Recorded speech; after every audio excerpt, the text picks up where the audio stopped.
Hello, students. I hope you all are very good. Last class में जो हम लोगों ने डिस्कशन किया था कि आज हम लोग डिस्कस करने वाले हैं lifting up of corporate wheel. Lifting up of corporate wheel. और पिछले क्लास में हम लोगों ने ये भी डिस्कशन किया था कॉरपोरेट पर्सनालिटी के बारे में, विच सेज कि कंपनी के इनकॉर्पोरेशन के बाद कंपनी एंड उसके मेंबर्स दो सेपरेट लीगल आइडेंटिटी हैं। ठीक है, इसी सेपरेट आइडेंटिटी को कॉरपोरेट पर्सनालिटी या कॉरपोरेट व्हील कहते हैं। ठीक है, व्हील का मतलब होता है पर्दा, यानी कंपनी और उसके जो मेंबर्स हैं वो पर्दे के थ्रू सेपरेटेड रहते हैं। ठीक है, ये तो हुई लॉ की बात है, लेकिन रियलिटी में कंपनी को फंक्शन करने के लिए अपने मेंबर्स पे, डायरेक्टर्स पे डिपेंड होना पड़ता है। ठीक है, तो कॉरपोरेट पर्सनालिटी का प्रिंसिपल ये कहता है कि ये जो मेंबर्स हैं कंपनी के लेजिटिमेट यूज़ के लिए कॉरपोरेट पर्सनालिटी का यूज़ कर सकते हैं। पर अक्सर ये देखा गया है कि मेंबर्स अपने लायबिलिटीज़ से बचने के लिए या फ्रॉड या कुछ इलीगल एक्टिविटी करने के लिए कॉरपोरेट पर्सनालिटी का गलत इस्तेमाल करते हैं, मिसयूज़ करते हैं। ठीक है, तो इसी से बचने के लिए हमारा ये प्रिंसिपल है लिफ्टिंग ऑफ कॉरपोरेट व्हील। पूरा वैसे इसको अगर कहते हैं लिफ्टिंग और पियर्सिंग ऑफ कॉरपोरेट व्हील। अपने बुक्स में अगर आप टॉपिक देखिएगा तो उसमें ऐसे ही मेंशन हुआ रहता है lifting and piercing of corporate veil. तो in case of any fraud या कुछ मिसयूज़ अगर कोई मेंबर्स करते हैं तो कोर्ट पर्दे को उठाती है और देखती है कि ये फ्रॉड कौन किया है और उसके लिए रिस्पॉन्सिबल कौन है। ठीक है, तो पहले देखिए यहाँ पे क्या क्या मेंशन। आई होप कि ये टर्म क्लियर हो गया होगा कि lifting up of corporate wheel किस चीज़ के लिए। और यहाँ पे अब क्या लिखा है वो देखिए। Corporate wheel is a concept that separates the personality of share holders from that of the company. It protects the share holders from being liable for the action of the company. There is a fictional wheel that exists between the company and its shareholder, and the company act through its human agent. ठीक है, many a time it is seen that company commits improper illegal acts behind the corporate personality of the company. Thus it became important for the court to lift this wheel and see who was responsible for the improper conduct. So, through the lifting of corporate wheel, the court breaks the corporate cell, which gives protection to the fraudulent directors who did this against the interest of the company. तो सारा कुछ वही लिखा हुआ है कि जो liable होते हैं, जो मेंबर अपनी लाइबिलिटी से बचने के लिए और कोई फ्रॉड वगैरह या कुछ मिसयूज़ करते हैं इस प्रिंसिपल का, कॉरपोरेट पर्सनालिटी या कॉरपोरेट व्हील प्रिंसिपल का, उस केस में कोर्ट ये प्रिंसिपल यूज़ करती है lifting up of corporate wheel. I hope ये टर्म क्लियर है। तो अब देखते हैं हम लोग कि किस किस ग्राउंड पे ये करती है, अपना ये प्रिंसिपल यूज़ करती है लिफ्टिंग ऑफ द व्हील। देखिए, सबसे पहला ग्राउंड है फ्रॉड एंड इम्प्रॉपर कंडक्ट। यहाँ देख रहे होंगे, फर्स्ट है fraud and improper conduct. Fraud मतलब तो समझ ही गए होंगे। यहाँ पे एक इम्पॉर्टेंट केस लॉ भी है। ठीक है, ये बेसिकली ये एक केस है लिप्टन एंड जॉन के बीच में। यहाँ पे लिप्टन, एक सेकेंड, ठीक है, तो ये इम्पॉर्टेंट केस लॉ है एक जॉन और लिप्टन का।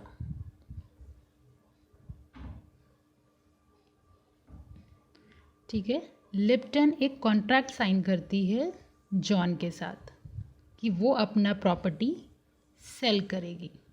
ऑलराइट, फ्यूचर में अपना प्रॉपर्टी सेल करेगी। फिर लिप्टन इसी कॉन्ट्रैक्ट से बचने के लिए अपना एक कंपनी अलग से खोल लेती है। ठीक है, कि अपना वही प्रॉपर्टी वो अपना सेल कर देती है कंपनी को। तो यहाँ पे लिप्टन जॉन से कहती है कि मैं अपना जो प्रॉपर्टी है वो तो मैं सेल कर चुका हूँ इस कंपनी में। तो जॉन कोर्ट से केस फाइल करता है, ठीक है। यहाँ पे जॉन कोर्ट के पास जा कर के ये केस फाइल करता है कि हमारे बीच ऐसा कॉन्ट्रैक्ट हुआ था और अब इनका ये स्टेटमेंट आ रहा है, लिप्टन का ये स्टेटमेंट आ रहा है। तो इस केस में कोर्ट अपना ये प्रिंसिपल यूज़ करके, यानी अपना व्हील उठाती है, लिफ्टिंग ऑफ व्हील का यूज़ करके ये डिक्लेयर करती है कि ये मतलब ये जो एक्ट लिप्टन के थ्रू किया गया है वो लिप्टन कंपनी खोलने का बस एक मास्क की, कंपनी को एक मास्क की तरह यूज़ किया है, ठीक है। और ये एक्ट को एज अ फ्रॉड माना गया कि ये जानबूझ के किया गया है और ये एक्ट गलत है, राइट। तो ये आपका फ्रॉड और मतलब बेसिकली ये जो केस है इस केस में यही हुआ था, ठीक है। अब सेकंड पे आइए। When a company is mayor clock and same, clock और सेम, इसमें भी इम्पॉर्टेंट क्लॉक एंड सेम बोला जाता है कि इसी काम के लिए किया हो। जैसे यहाँ पे केस पहले समझ लीजिए तो और क्लियर होगा। इस केस में गिलफोर्ड, देखिए ये है गिलफोर्ड और हॉर्न। हॉर्न एम्प्लॉय है गिलफोर्ड का, ऑल राइट, हॉर्न एम्प्लॉय है गिलफोर्ड का। तो गिलफोर्ड ने एक कॉन्ट्रैक्ट साइन किया हॉर्न से कि आप गिलफोर्ड के कस्टमर के साथ कंपनी के अलावा कोई अलग से कोई ट्रांजैक्शन नहीं करेंगे, कोई सॉलिसिट नहीं करेंगे, यानी अपने पर्सनल यूज़ के लिए कोई भी ट्रांजैक्शन वगैरह नहीं करेंगे। हॉर्न ये कॉन्ट्रैक्ट साइन कर लेता है और इस कंडीशन से, यानी वो कस्टमर से ट्रांजैक्शन नहीं करेंगे, इस कंडीशन से बचने के लिए हॉर्न अपनी अलग कंपनी खोल लेता है, ऑल राइट। और फिर उस कंपनी के थ्रू वो गिलफोर्ड के कस्टमर से अप्रोच करना शुरू कर देता है। ये जब गिलफोर्ड को पता होता है तो ऑब्वियसली वो कोर्ट के पास जाता है और ये केस वहाँ पे रखता है, ठीक है। तो इस केस के थ्रू कोर्ट का ये फैसला होता है कि ये बेसिकली कंपनी इसी पर्पस के लिए ही खोला गया था कि वो उस कस्टमर से अप्रोच कर पाए, यानी ये इलीगल है और ये एक्ट सही नहीं है, ठीक है। तो ये इस ग्राउंड पे भी court lifting of corporate veil का प्रिंसिपल यूज़ करेगी। अब आइए थर्ड पे, where a company is used for evasion of tax. देखिए इवेजन ऑफ टैक्स का मतलब हुआ कि जैसे कोई प्रिंसिपल कंपनी, ठीक है, फॉर एग्जांपल ए कोई प्रिंसिपल कंपनी है, वो टैक्स से बचने के लिए और नई नई कंपनी खोल लेती है, बी सी डी, ठीक है, और कंपनी खोल लेती है। ए क्या करती है, अपना एसेट जो भी है अपना जितना एसेट है वो बी में ट्रांसफ़र करना शुरू कर देती है, सी में ट्रांसफ़र करती है, डी में ट्रांसफ़र करती है ताकि वो टैक्स से बच पाए। तो क्या ये एक्ट सही है? ऑब्वियसली ये बहुत ज़्यादा कॉमनली यूज्ड है ये कॉर्पोरेट प्रिंसिपल को यूज़ करने के लिए, इसीलिए इस एक्ट को इलीगल माना गया है और इस केस में कोर्ट लिफ्टिंग ऑफ व्हील का यूज़ करती है, ठीक है। इस ग्राउंड पे भी लिफ्टिंग ऑफ व्हील का यूज़ करती है इवेजन ऑफ टैक्स से बचने के लिए, जो भी कंपनी ये फ्रॉड काम करती है, ठीक है। इसमें इंपॉर्टेंट केस इसमें लिखा हुआ workman of associated rubber industry limited versus associated rubber industry limited. वही कंपनी एक और कंपनी खोल दी और सारा अपना एसेट इसमें ट्रांसफ़र करना शुरू कर दी। इस केस में ये हुआ था, ठीक है।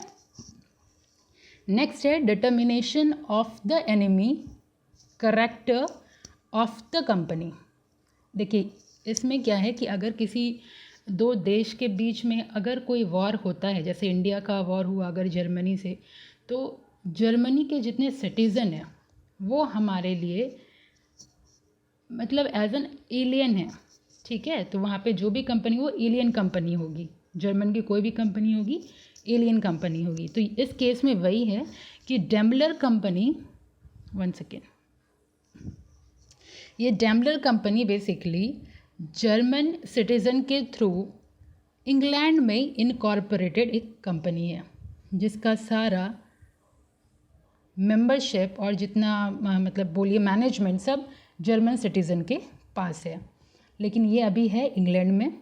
और ये कॉन्टिनेंटल टायर रबर कंपनी भी है इंग्लैंड में। ठीक है, अभी फ़िलहाल इन लोगों के बीच अच्छा खासा ट्रांजैक्शन वगैरह चल रहा है, लेकिन फिर बीच में वर्ल्ड वार 1 आ जाता है। तो ऑलरेडी कई ट्रांजैक्शन हो चुके हैं, तो डेल्मर अपना पैसा कॉन्टिनेंटल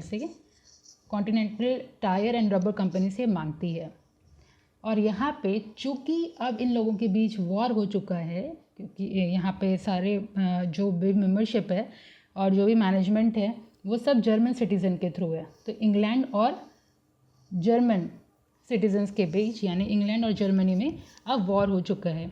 तो continental tyre and rubber company limited का कहना है कि चूँकि अब ये एनिमी सिटीज़न हो गए, तो हम इसके बीच अगर हम कुछ भी ट्रांजैक्शन करते हैं तो ये ऑफेंस माना जाएगा।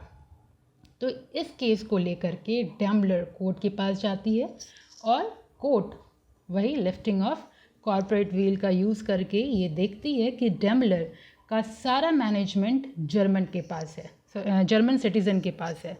ठीक है, तो यहाँ पे continental tyre and rubber company को कोई भी ट्रांजैक्शन करने की ज़रूरत नहीं है। ठीक है, तो ये है इम्पॉर्टेंट केस। अब नेक्स्ट कौन सा ग्राउंड है वो देखिए।